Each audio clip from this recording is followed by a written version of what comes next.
Hey guys, तो Spiderman brand new day पे official production शुरू हो चुका है और इसी के साथ इस मूवी का ऑफिशियल प्लॉट भी रिवील हुआ है और स्पाइडरमैन सूट का फर्स्ट ऑफिशियल लुक भी रिवील किया है सोनी और मार्वल ने। ये सूट एक तरह से स्पाइडरमैन नो वे होम के एंडिंग में दिखने वाले सूट का ही एक एनहांस वर्जन है। स्पेशली अगर हम इस सूट के स्पाइडर एम्बलम को देखें जो कि बिल्कुल नो वे होम के सूट जैसा लग रहा है। इस सूट की वेबिंग थोड़ी अलग जरूर है। ये वेबिंग बिल्कुल टोबी मैगवायर के स्पाइडरमैन सूट और एंड्रू गारफील्ड के दी अमेजिंग स्पाइडरमैन 2 वाले सूट से रिजेंबल करती है, जो एक बड़ा डिपार्चर है टॉम हॉलैंड के होमकमिंग सीरीज का हाईटेक सूट से जो टोनी स्टार्क ने उसके लिए डिजाइन किया था। ऑफ कोर्स इसका इंस्पिरेशन कैनोनिकली टॉम हॉलैंड के स्पाइडरमैन ने टोबी मैगवायर और एंड्रू गारफील्ड के स्पाइडरमैन से ही लिया है और ये सूट एक तरह का इंडिकेशन भी है कि ये नई स्पाइडरमैन मूवी पुरानी सैम रेमी की स्पाइडरमैन मूवीज की तरह होगी। एटलीस्ट इसका एक्शन तो अलग होगा ही। स्पाइडरमैन की होमकमिंग ट्रिलॉजी को डायरेक्ट करने वाले जॉन वॉट्स की जगह इस मूवी को Shang-Chi and the legend of the 10 rings के director Destin Daniel Cretton direct करने वाले हैं। जिन्होंने भी शांग-ची देखी है उन्हें पता है कि उस मूवी का एक्शन कितना फास्ट पेस, ग्राउंडेड और विसरल था। अब उसी लेवल के एक्शन को हम स्पाइडरमैन ब्रांड न्यू डे में देखेंगे जो कि काफी हद तक मिसिंग था पिछली होमकमिंग मूवीज में। On top of that Tom Holland का स्पाइडरमैन अब सीजन स्पाइडरमैन बन चुका है। स्पाइडरमैन नो वे होम के इवेंट्स एमसीयू टाइमलाइन में 2024 में हुए थे और स्पाइडरमैन ब्रांड न्यू डे के सेट फोटो से ये रिसेंटली रिवील हुआ है कि मूवी 2027 में सेट होगी। यानी कि पीटर अब और एक्सपीरियंस हो चुका है और अपने एनिमीज का सामना वो बिना किसी एवेंजर की हेल्प के कर रहा होगा।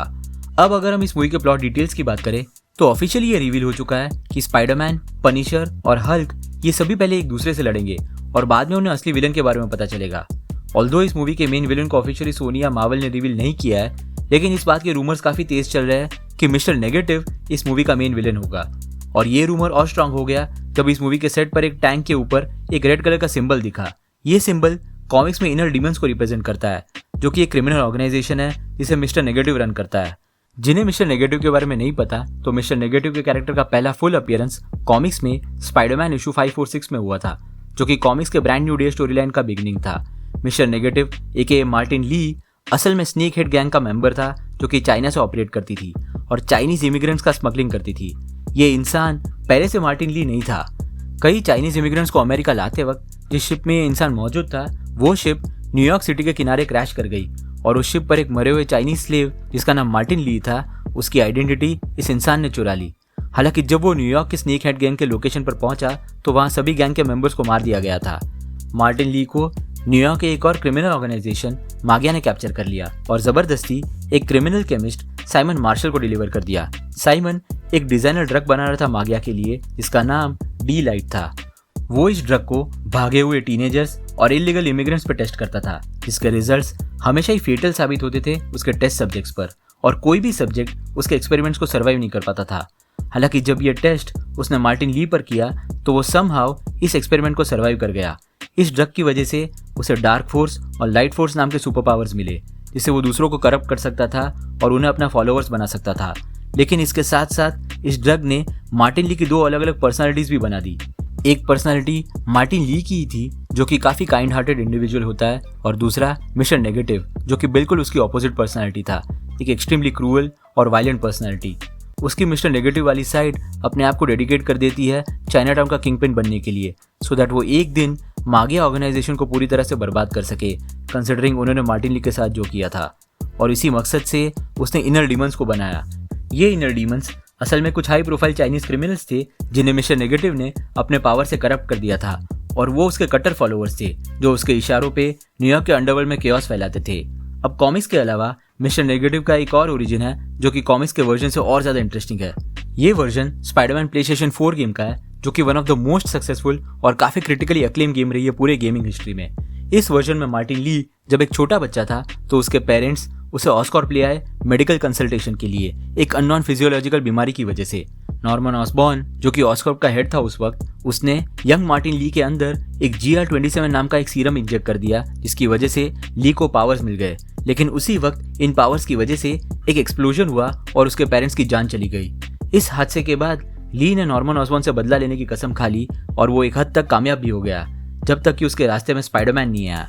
इस गेम की ओरिजिन की बात मैं इसीलिए कर रहा हूँ यहाँ पे क्योंकि ये ओरिजिन स्टोरी सीधा नॉर्मन ऑसबॉर्न से टाई हो जाती है और हम सब जानते हैं कि नॉर्मन ऑसबॉर्न एक ग्रीन गॉब्लिन आर्च राइवल है स्पाइडरमैन का कॉमिक से लेके मूवीज तक। नॉर्मन ऑसबॉर्न के आ जाने से हर स्पाइडरमैन स्टोरी काफी पर्सनल हो जाती है।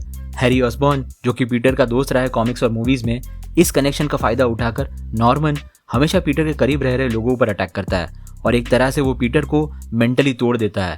इसके ग्लिम्स हमने ऑलरेडी स्पाइडरमैन नो वे होम में देख ली है।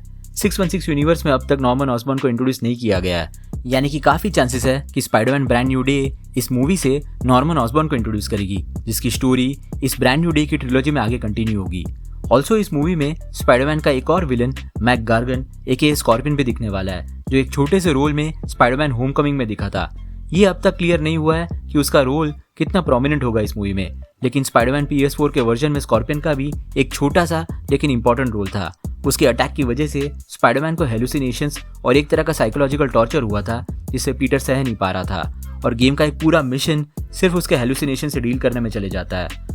अगर स्कॉर्पियन को सही तरीके से अडेप्ट किया गया इस मूवी में, तो हो सकता है कि स्पाइडरमैन PS4 का सीक्वेंस हम इस मूवी में भी देखें। ऑल्सो इस मूवी में फ्रैंक कैसल एके पनिशर भी होने वाला है। पनिशर ऑलरेडी MCU में एग्जिस्ट करता है, अगर आपने हाल ही में रिलीज हुई डेयरडेविल बॉर्न अगेन सीरीज देखी है तो। लेकिन एक सबसे इंटरेस्टिंग बात पनिशर की यह है कि कॉमिक्स में उसका डेब्यू स्पाइडरमैन की एक कॉमिक बुक इशू में हुआ था 1974 में। उस इशू में पनिशर एक विलन के तौर पर इंट्रोड्यूस हुआ था, जिसे हायर किया गया था स्पाइडरमैन को मारने के लिए। हालांकि स्पाइडरमैन की असलियत जानने के बाद वो उसका एलाय बन जाता है।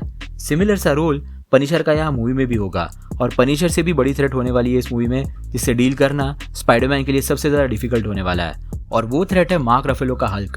फिलहाल MCU में हल्क अपने स्मार्ट हल्क वाले अवतार में है, जो कि उसका मोस्ट इंटेलिजेंट फॉर्म है अब तक का मूवीज में। हालांकि मिस्टर नेगेटिव के इस मूवी में होने की वजह से सैवेज हल्क की वापसी हो सकती है MCU में। मिस्टर नेगेटिव सिर्फ अपने एक टच से किसी को करप्ट और उसकी पोलैरिटी को रिवर्स कर सकता है, यानी कि कोई भी काइंड हार्टेड पर्सन इविल बन सकता है इस पावर से। और हल्क से बेटर कैरेक्टर कोई नहीं है इस मूवी में केओस क्रिएट करने के लिए, और हल्क के इस वर्जन को रोकना ही स्पाइडरमैन के लिए सबसे बड़ा चैलेंज होगा। क्योंकि मिस्टर नेगेटिव जब किसी को करप्ट करता है तो उस पर्टिकुलर इंडिविजुअल की एबिलिटीज भी एम्पलीफाई हो जाती है, यानी कि ये करप्टेड हल्क बहुत ज्यादा ताकतवर होगा और उसे रोकना इक्वली टफ। ओवरऑल ये मूवी एक स्ट्रीट लेवल स्पाइडरमैन स्टोरी पर फोकस करेगी, बिना किसी वर्ल्ड एंडिंग या मल्टीवर्सल थ्रेट्स और एलियंस के। एक ऐसी स्पाइडरमैन स्टोरी जो अब तक हमने MCU में नहीं देखी है। So let's see. तो आपके क्या थॉट्स है स्पाइडरमैन ब्रांड न्यू डे के फर्स्ट लुक को लेकर, नीचे कमेंट सेक्शन में जरूर बताना।